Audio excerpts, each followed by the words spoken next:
Grade 11s, we are looking at cam drawing 4, and we are faced once again with a cam shaft and a follower and a minimum radius, which is the circle touching the bottom of my wedge-ended follower. The follower has no dimensions, but you can use your own dimensions, so I'm going to make that 8 millimeters, and that length can be your own. Okay. So the shaft and follower detail of an industrial cam with follower showing at its lowest position.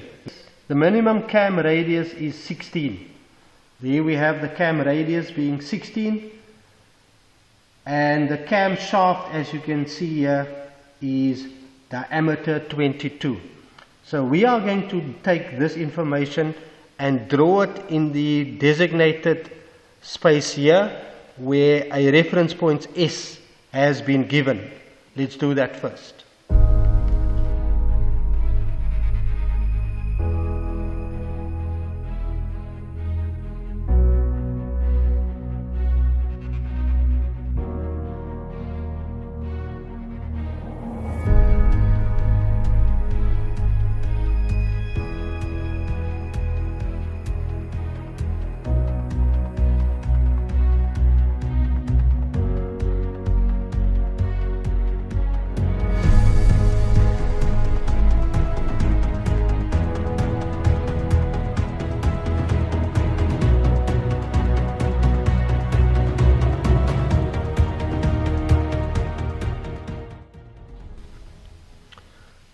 There I've drawn my cam shaft with minimum radius and my cam follower, and using that information I'm going to project over that specific point so that it forms the base of my cam displacement diagram, which in this case has a scale of 30 degrees equals to 8 millimeters again.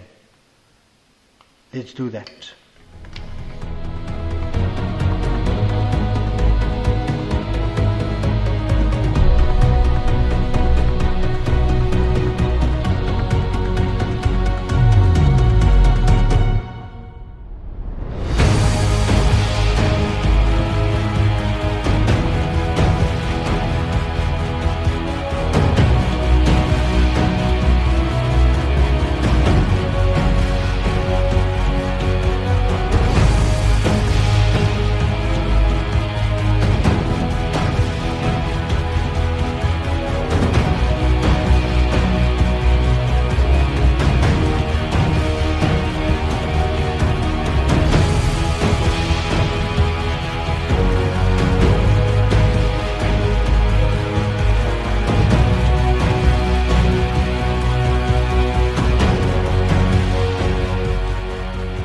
I've set up my construction for my cam displacement diagram. I am now going to go to my bulleted points in my specifications to be able to complete my uniform cam displacement diagram. Let's do that now.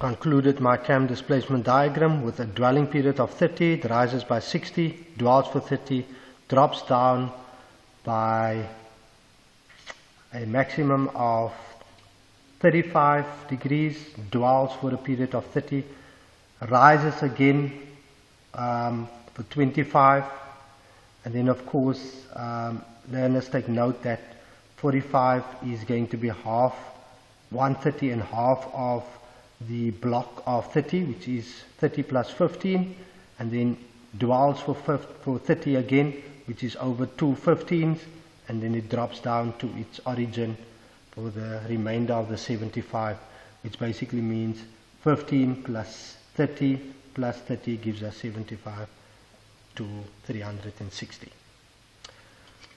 I'm going to set up the construction for the cam profile at this moment. Please follow carefully.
In my construction, I have included the 285, which is in between the 300 and 270, and the 265, which is in between the 240 and the 270 for those respective points that I have there. Those are additional points to my normal 30-degree equal spacing points on my cam profile.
I've concluded my cam profile from my given cam displacement diagram.